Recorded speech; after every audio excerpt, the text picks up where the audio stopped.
નમસ્કાર દોસ્તો, સ્વાગત છે તમારું ઉમિયા ફૂડ ચેનલ ઉપર। આજે આપણે બેસનની સેવ બનાવવા જઈ રહ્યા છીએ। આ બેસનની સેવ એક સિક્રેટ ઇન્ગ્રેડિયન્ટ સાથે આપણે બનાવીશું, જે બહારના જેવી સરસ એકદમ કુરકુરી અને કરારી થશે। એના માટે મેં અહીં એક બાઉલ બેસન લીધું છે, જે નોર્મલ આપણે બેસન આવે છે પેકેટનું એ જ લીધું છે। સામે અહીં 3 ટેબલ સ્પૂન ચોખાનો લોટ લેવાનો છે। ચોખાના લોટથી સેવ એકદમ બહાર જેવી જ ક્રિસ્પી થશે। તો ચાલો આપણે સેવ બનાવવાની શરૂઆત કરી લઈએ।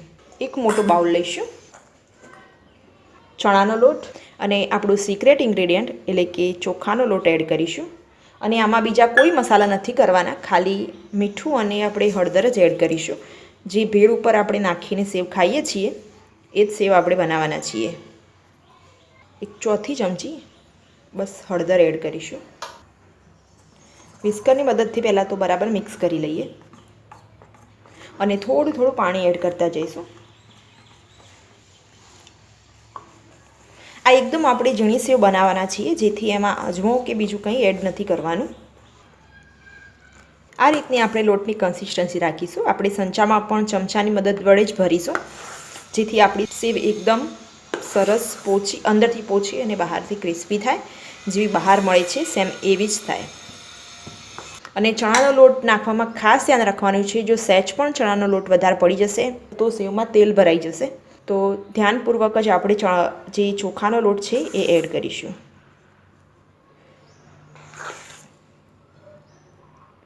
હવે સેવ પાડવા માટે આપણે સંચો લઈશું। એમાં જે નાનામાં નાના જે કાણાવાળી જાળી છે એ જ આપણે યુઝ કરીશું। સંચામાં આપણે ચમચી વડે આ ખીરાને ભરી દઈશું। ખાલી મીઠું અને હળદર વડે તમે જોઈ શકશો કે આ સેવનું રિઝલ્ટ કેટલું બેસ્ટ છે એ।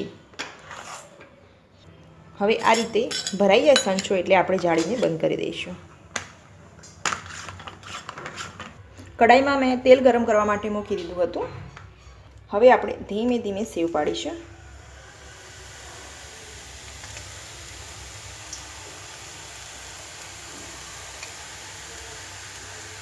હવે એન્ટી ક્લોકવાઇઝ આપણે એક કાંટો અવળો ફેરવીશું અને તરત જ લઈ લઈશું। આ સેવ તરત જ થઈ જાય છે। હવે એને સહેજ ઉલટી કરી દઈશું।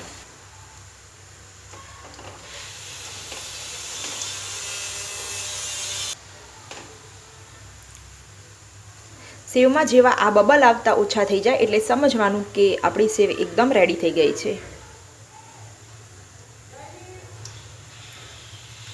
જો તમે આ રીતે ઘરે સેવ બનાવશો તો એકદમ ઓછા ખર્ચામાં સેવ તૈયાર થઈ જાય છે।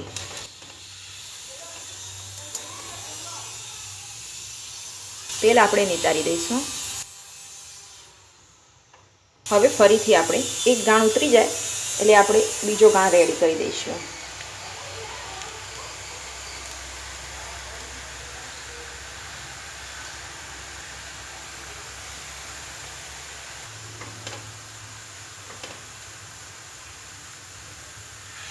ધીમે ધીમે બબલ આવતા ઓછા થઈ જશે અને ગેસની ફ્લેમને આપણે મીડિયમ ટુ હાઈ જ રાખીશું।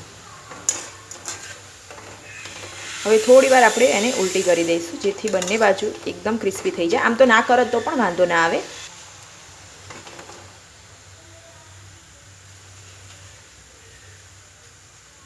હવે સેવને આપણે લઈ લઈશું।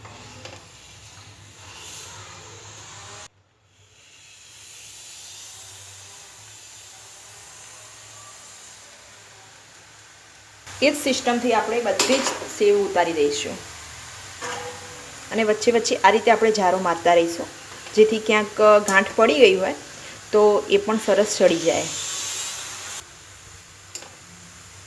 સેવ રેડી થઈ ગઈ છે। આ રીતે આપણે બધી જ સેવ ઉતારી દઈશું। તૈયાર છે મિત્રો સરસ મજાની આપણી ક્રિસ્પી બજાર જેવી સેવ। તમને હું હાથેથી તોડીને બતાવું।